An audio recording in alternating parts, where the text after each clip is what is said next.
welcome back to the Mandatory. We're back with you. We've been away a little bit, right? It's been a little bit of a hiatus, but we're back. If you do rock with the show, thank you so much. If you already haven't hit that like button, hit that subscribe button. Follow us on our social media channels. We're at the Mandatory TKO, Twitter, IG, TikTok. Make sure to follow us. We'll be posting all of our content on there as well. And thank you to everyone who's already been rocking with us. Now, we got a lot of news this week with one of the biggest boxers in the world, Bryan, arguably pound for pound.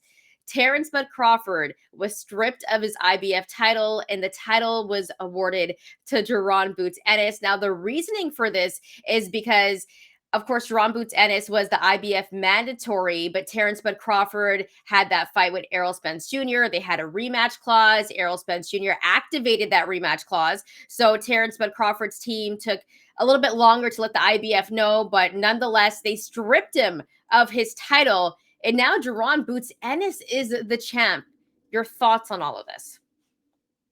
I think it's stupid because typically you would want them to give somebody a year after winning the title.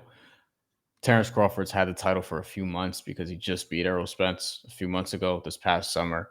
And they know that he's going to fight Errol Spence next in the rematch. So they're like, okay, you're not fighting our interim champion, who you should fight.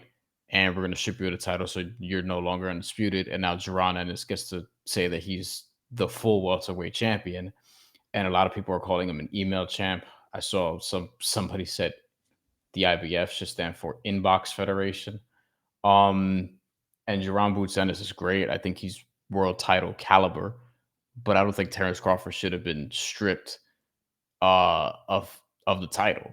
Now, they would tell you that he has no plans to fight Jaron Ennis, so Jaron Ennis therefore gets to become the champion. And it's like, I don't know if that's the way you sort of do business either as a boxing federation, but I think as it continues to be the case in this sport, people just make up the rules as they go.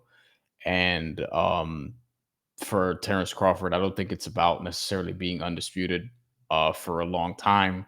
We saw him become undisputed, and we think that he'll beat Errol Spence again, and we think that he'll beat Jermell Charlo after that and become undisputed at 154, and then maybe that's it. So I don't think it matters that much in the grand scheme of things, but hopefully this means that Jaron Boots Ennis has to step up and fight better competition. Not that he's fought bad competition, but now that you're a world champion, we want to see world championship caliber level fights moving forward, because he is supposed to be next, supposed to be one of the best welterweights in the world. Now that he's a full champion, let's see it.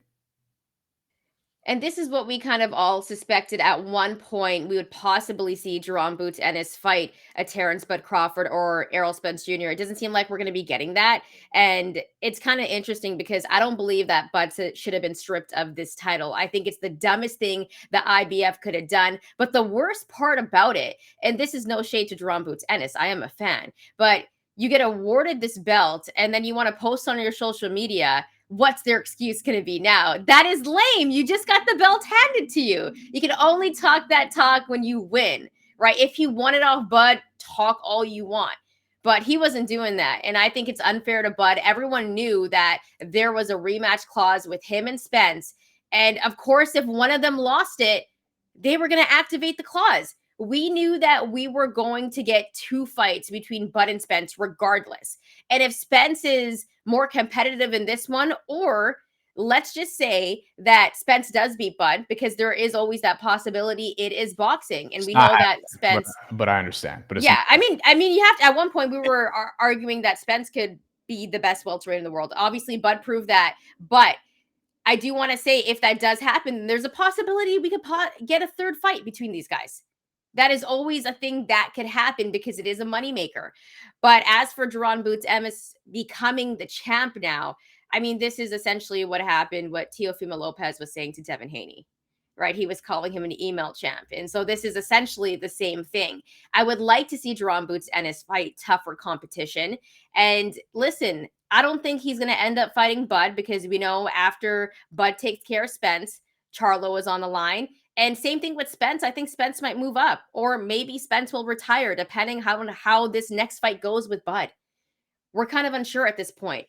But, at one point we were also saying that Jaron Boots Ennis was the future king of the welterweight division, as was Virgil Ortiz, who, listen, he just has to move up and weight because it doesn't seem like he can make the weight. So it's interesting. I think it is Jaron Boots Ennis division for the taking. I really, really do. But I don't think this is the way to get the belt. And I think the IBF messed up and it makes them look extremely, extremely lame. So shout out to Bud because, it wasn't, he couldn't do anything about it. They stripped him of his title. And it's probably the lamest thing that could have happened in boxing this year. No, there's been lamer things in boxing this year. Yeah, Tyson Fury not training to fight Francis Ngannou was pretty lame. but did he actually say he didn't train? No, but Exactly. Stop it. I'm accusing him of that playfully. I don't know if A lot that, of people are saying that. A lot of yeah. people are like, I'm he sure he only did trained for some 6 weeks. I'm sure he did some level of training, but he did not like there's no way he did like a full Tyson Fury training camp for training. But regardless, I mean, I didn't think it was lame though, because I thought Francis did his thing.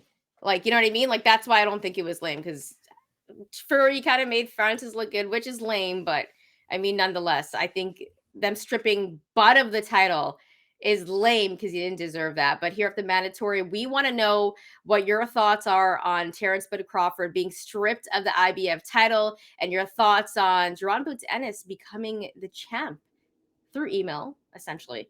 But if you think who he should fight next and what are your thoughts on everything that just went down, let us know. Drop some comments below. Also follow us on our social media channels. We're at TheMandatory TKO. All right, now